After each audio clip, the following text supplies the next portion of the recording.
Hey coin collectors, Dan the collecting man here. Today I want to have a little bit of chat about coin collecting, what's happening within the coin collecting market, what's happening in the future, and specifically around the cost of living versus coin collecting.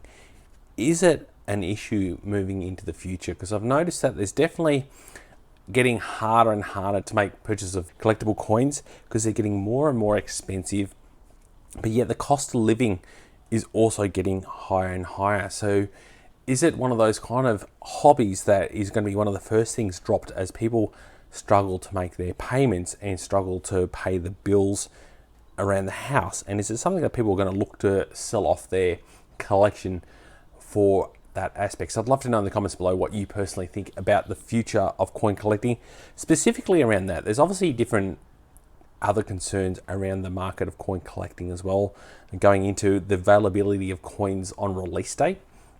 Just knowing when coins get released is another issue that I've also noticed, especially around certain items like this. You don't often know when they're going to be released, and also the quality and just the way they're sold on eBay after the fact as well. So I'd love to know what you personally think.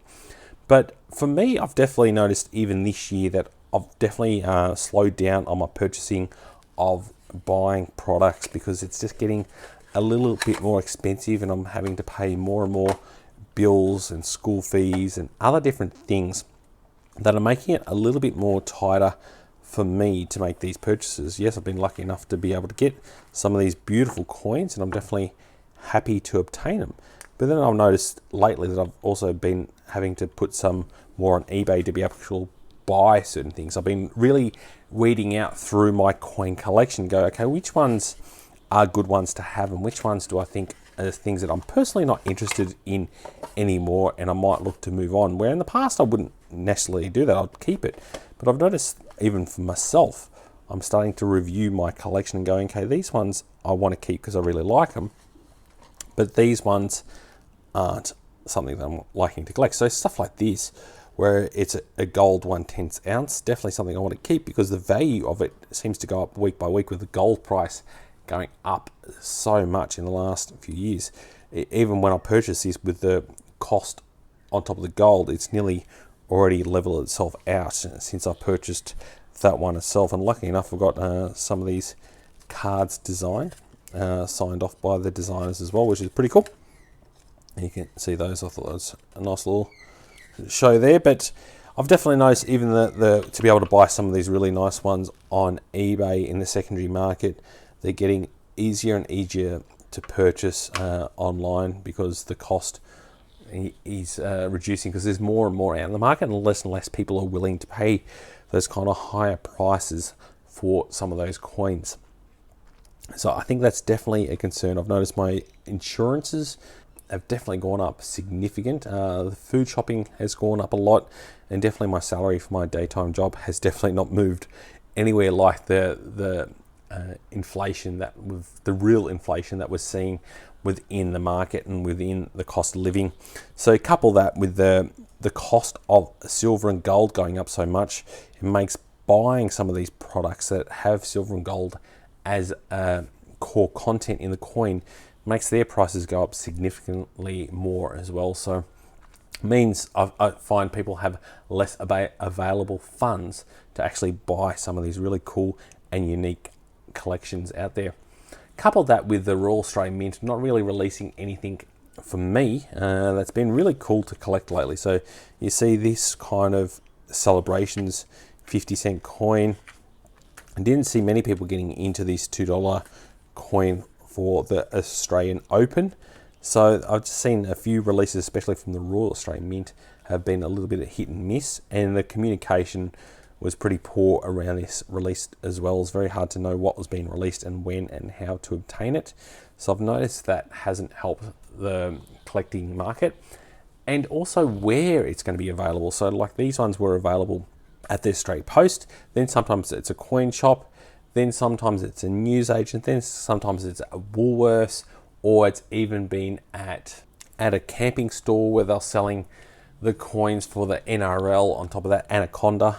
So there've been different places where you can obtain the coins, which makes it a little bit hard for coin collectors to get some consistency around that. At least the Perth Mint has been consistent with its releases and where you can get them from. So at least from that aspect, and they've been pretty consistent with the dates. Like we're still very already into March, and we still haven't even seen the year set for the 2025 coins, which is a little bit of a disappointment to get this far in the year and not have those kind of core coins that you'd expect to see by this time this year. So it's definitely, for me, been a little bit harder to obtain. Like I said, I've definitely been putting more on my eBay account to sell, just to try and pay for some of the coins that I'm looking to buy in the future, because my normal funds that I would normally have been tied up on other costs of living, and definitely that's not helping with it, especially electricity and gas as well is going up so much.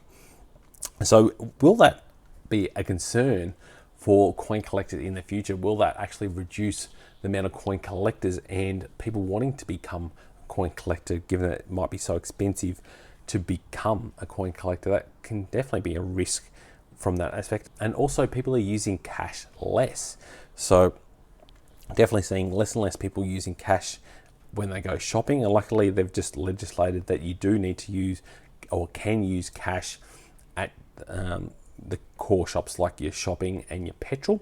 So at least they'll be available, but less and less people are going to do it. And it's going to be harder to get access to ATMs to get the cash. It seems like the banks are slowly removing all the ATMs offline, so it's going to be harder and harder to use and get access to cash in the future, which might be a bit of a problem as well. So with less and less people being aware of this being a coin collecting industry, I noticed that the bullion industry has definitely grown. So from a silver and gold point of view, I've definitely noticed more and more people being interested in collecting gold and silver, because it has a value that is growing over time, where some of these collectible coins are slowly losing their collectability because there's less and less people interested in it.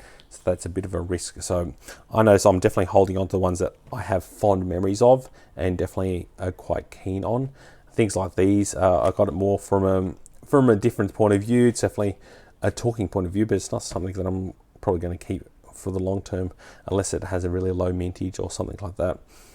But I do like these special edition ones from the World Money Fair, the Kookaburras, and anything from the Perth Mint, and definitely having some of these iconic, like the 2012 Sea Mint Red Poppy. I think also the Sea Mint Coronation is another one from 2013. And for me, one of my favorites as well is this one here, the 2023 Sea Mint Vietnam War Silver Proof Edition, which is really cool. So I've got some beautiful coins and I love it, and I'm definitely always going to be coin collecting.